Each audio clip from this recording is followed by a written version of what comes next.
हाय, मैं Sanjay sir actually action coaching की ओर से बोल रहा हूँ। मैंने पिछली वीडियो बनाई थी जीडीपी एटएमपी के ऊपर, जिसका नाम मैंने रखा था जादू वाला सवाल। अब मैं राष्ट्रीय आय के सवाल कैसे निकालते हैं वो बताऊंगा मैं। राष्ट्रीय आय के सवाल निकालने के 3 मेथड है हमारे, मूल्य वृद्धि, आय वृद्धि और व्यय वृद्धि।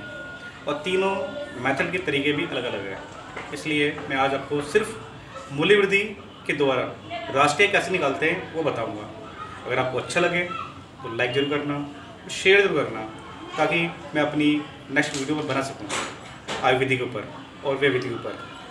मैं ऐसा करता हूं कि आप लाइक जरूर करोगे और शेयर करोगे ताकि मैं अगली वीडियो बना सकूं। ये राष्ट्रीय मापने की मैं आपको मूल्य वृद्धि बता रहा हूँ। राष्ट्रीय आय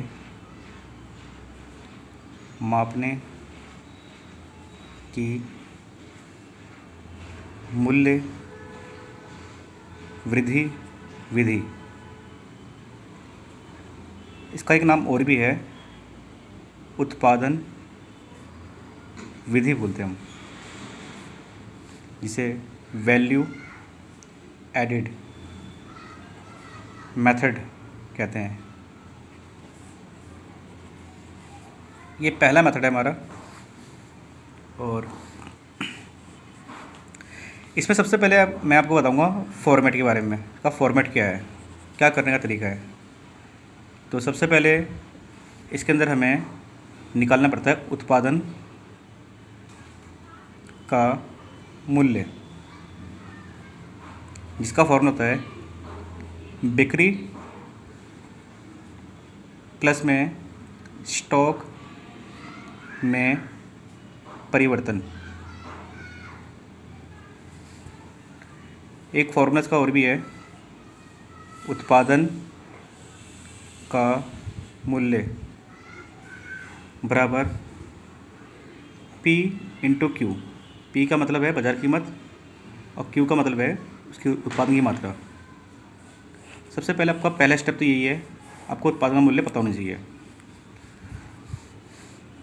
दूसरा इसमें है मध्यवर्ती वस्तुओं का मूल्य। ये हमें गिवन होगा।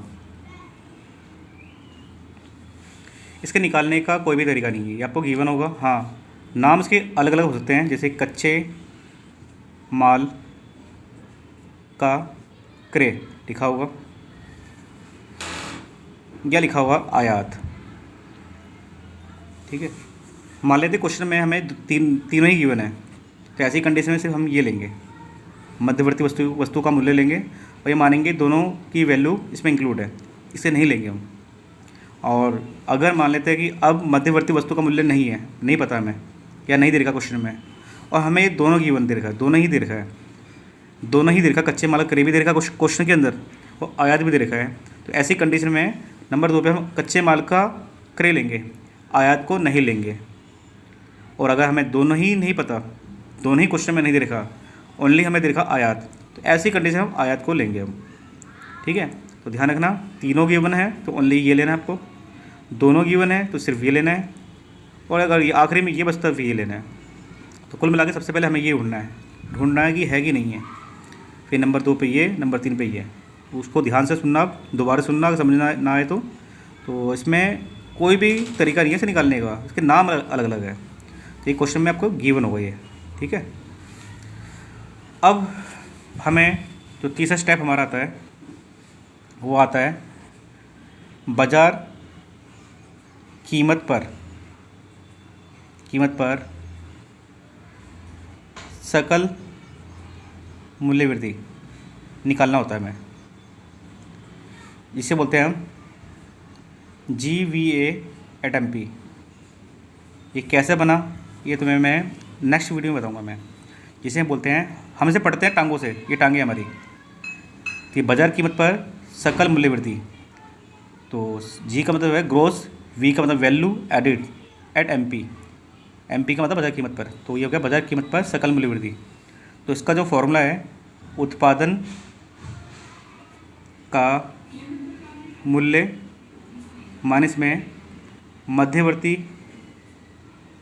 वस्तुओं का मूल्य, जो कि हमने यहाँ से निकाल लिया था, यहाँ से निकाल लेंगे हम। ये आपका पहला है, और नंबर 2 पे मध्यवर्ती वस्तुओं का मूल्य। ये दोनों वैल्यू हम यहाँ रख देंगे, और इन दोनों घटाएंगे जब हम लेस करेंगे, इसमें से ही घटाएंगे, तो वैल्यू आ गई हमारी GVA/MP। नंबर 4 पे जो निकालना होता है हमें, वो होता है बाज़ार कीमत पर शुद्ध मूल्य वृद्धि निकालनी हो। तो ऐसी कंडीशन में जो वैल्यू आई है हमारी, यहाँ की जो वैल्यू है, उस वैल्यू को यहाँ ले आएंगे हम। जो भी वैल्यू होगी घटाकर इसमें लेस करेंगे ना, लेस करने के बाद जो भी वैल्यू आती है यहाँ रखेंगे हम, और वो जो वैल्यू है हमारी ये है GVA/MP है, जो यहाँ पर है। और निकालना है हमें क्या पे है, बाजार कीमत पर शुद्ध मूल्य वृद्धि। तो बाजार कीमत को बोलते हैं मार्केट प्राइस, शुद्ध को बोलते हैं हम net value added at market price, मतलब NVA/MP, जो कि मैंने यही करके दिखा दिया थोड़ा बहुत। अब असल में इसमें और इसमें फ़र्क क्या है, आप ध्यान से देखो ना, ये बाजार कीमत पर है, तो ये भी आपका बाजार कीमत पर है, बस ये सकल पर है और ये शुद्ध है। अब पूछे मूल्य वृद्धि लिखा हुआ है, मतलब हमें बाजार कीमत यहाँ भी है, मूल्य वृद्धि यहाँ भी लिखा है। फ़र्क क्या है, सकल को हमें बनाना है शुद्ध, चेंज करना है, मतलब जी को हमें बनाना है N, ग्रोस को बनाना है नेट। तो मैंने पिछली वीडियो में बताया था आपको, जी को अगर N बनाना हो तो लेस करते हैं इसमें से डेप्रिसिएशन, मूल्य ह्रास। तो जो भी वैल्यू आएगी इसको लेस कर देना, वो वैल्यू हमारी ये आ जाएगी। 5वां स्टेप इसमें आता है आखिरी में, साधन लागत पर शुद्ध मूल्य वृद्धि। तो जो वैल्यू आई है इसको यहाँ लिखना आपको, फिर जो वैल्यू आएगी हमारी लेस करने के बाद। अब इसमें देखो चेंज क्या है, जो हमने निकाला था यहाँ पर, ये जो हमने घटाया है, हमने निकाला था बाजार कीमत पर शुद्ध मूल्य वृद्धि, और अब हमें निकालना है साधन लागत पर शुद्ध मूल्य वृद्धि। तो बाजार कीमत पर है तो इसमें टैक्स इंक्लूड होगा, ठीक है, और हमें इसमें से लेस करना है टैक्स जो होता है NIT नेट, शुद्ध अप्रत्यक्ष कर लेस करना है। तो जो वैल्यू आएगी तो इसमें लेस करेंगे, तो वैल्यू आएगी हमारी, अमाउंट होगी, वो आएगी हमारी साधन लागत पर शुद्ध मूल्य वृद्धि। इस तरह से ध्यान देना है कि जो हमने निकाला आखिरी में, जो निकाला है NVA/FC, जो निकाला है ना हमने NVA/FC, इसी को हम बोलते हैं घरेलू आय, इसी को बोलते हैं हम NTP/FC बोलते हैं। ये हमने मूल्य वृद्धि मेथड से निकाला हमने, इसको ध्यान रखना। कभी भी आपको बोलता है कि मूल्य वृद्धि मेथड से आपको घरेलू आय निकालनी है, इसका मतलब आपको क्या निकालना है, NVA/FC निकालना है। उसी को हम घरेलू आय बोलते हैं, उसी को हम NTP/FC भी बोलते हैं। तो ये हमारे स्टेप है। सवाल कैसे करते हैं मैं आपको बता रहा हूँ, ताकि टाइम भी ख़राब ना हो, सवाल हमारा एक हो जाए। तो मेरे पास बुक्स है,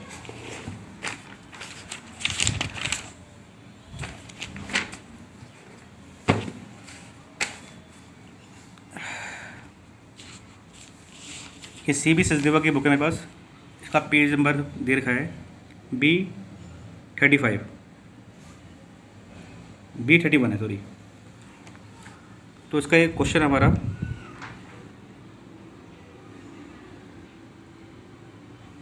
ये पहला क्वेश्चन है,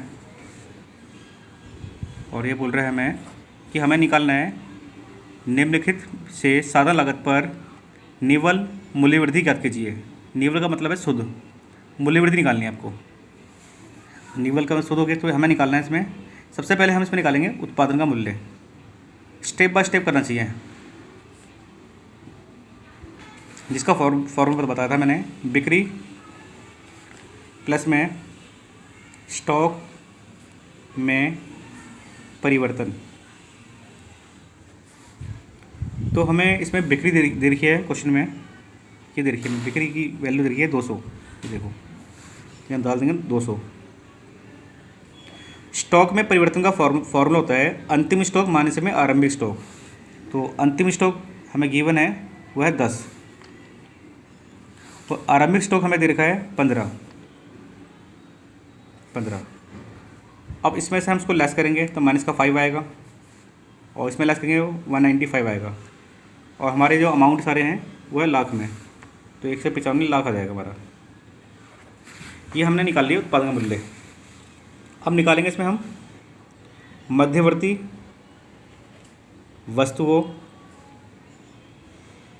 का मूल्य। जैसा मैंने कहा था ये क्वेश्चन में गिवन होगा, और उसके नाम होंगे 3।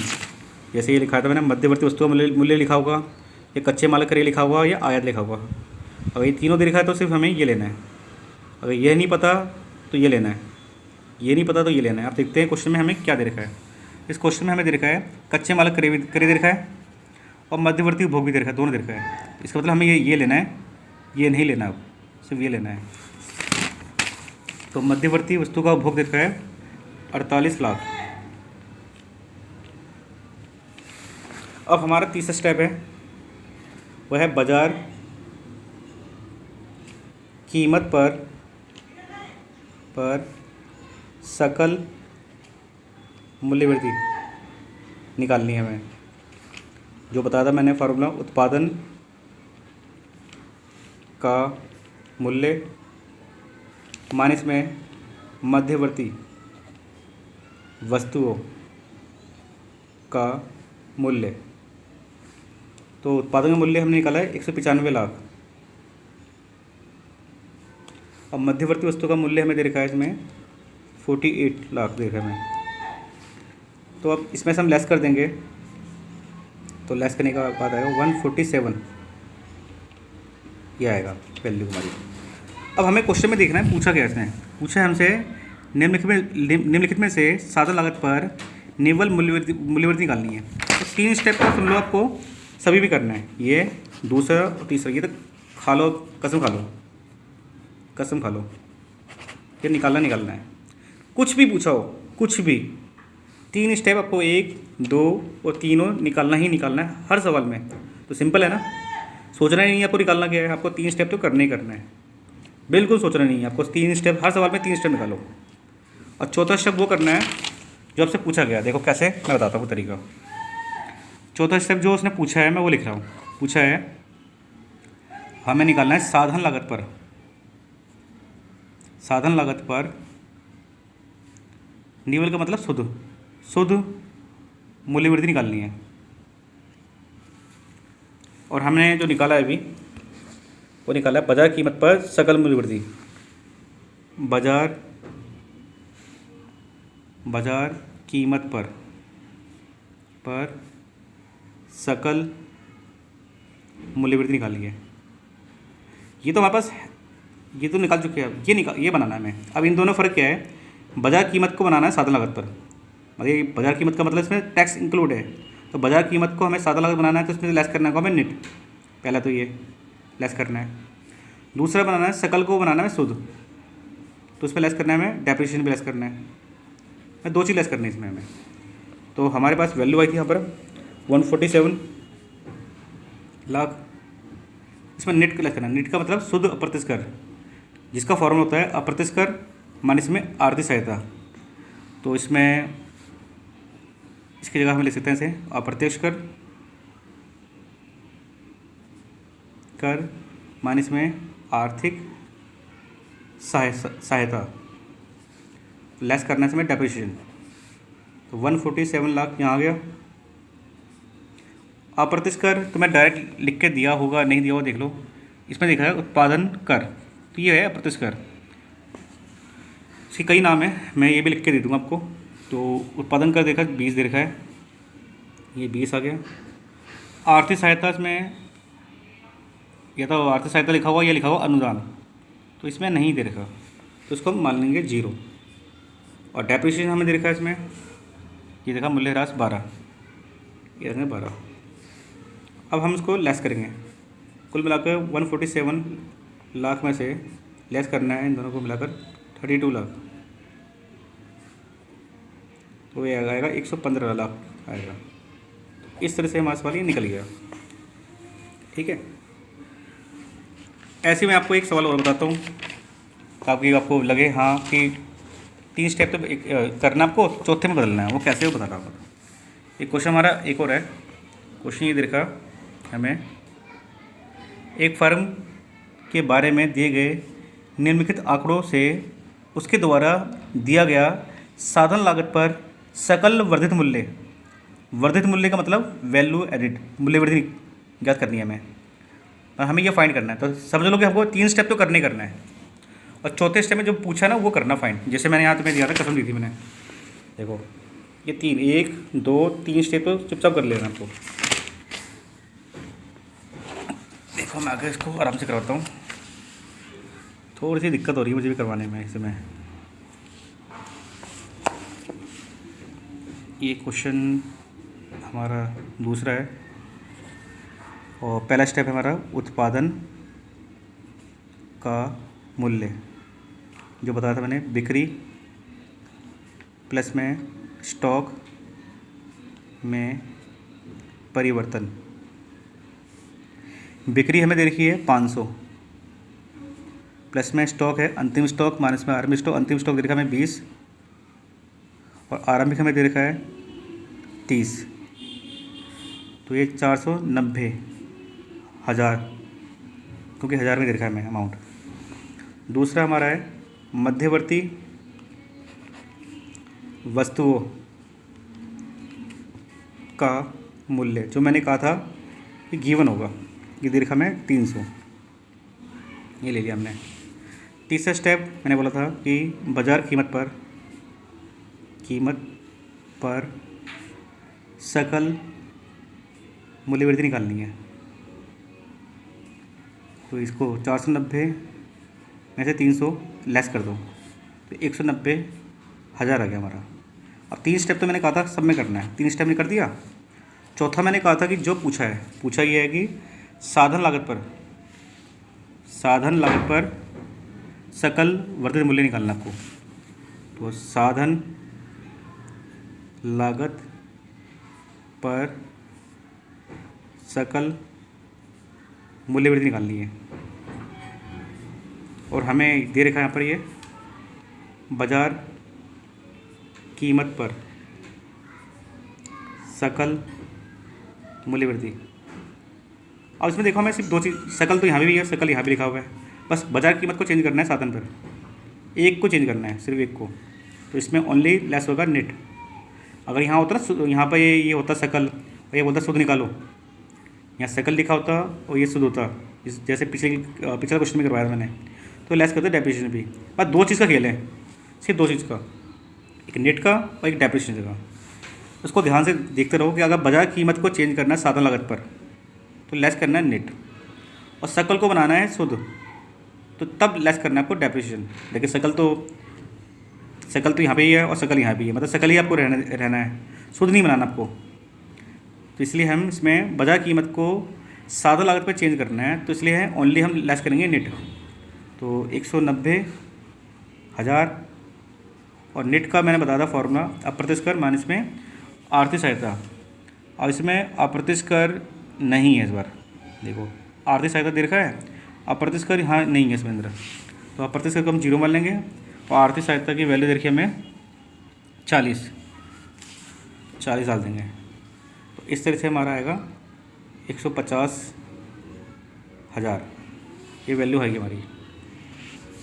एक मिनट, 150 नहीं, ये माइनस हो जाएगा प्लस, 190 हज़ार प्लस में 40 रहेगा तो 230 हज़ार आएगा। इस तरह ये आंसर आ गया हमारे।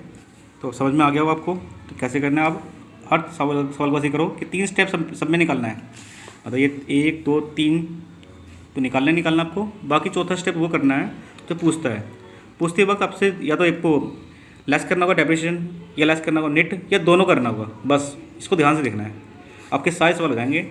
अगर कोई दिक्कत आती है मुझे आप कमेंट्स में बताना कि हाँ मुझे इन सवाल में दिक्कत आई है। सारे सवाल एक देखा जाए तो ये टाइम पास करने वाली बात होती है सारी, बच्चों का ध्यान से समझा जाए। इतना सारे क्वेश्चन भर दिया, सभी में यही खेल है। और ध्यान से देखोगे, बस यही खेल है और इसे करना। कोई दिक्कत आए तो ज़रूर बताना मुझे। Thank you.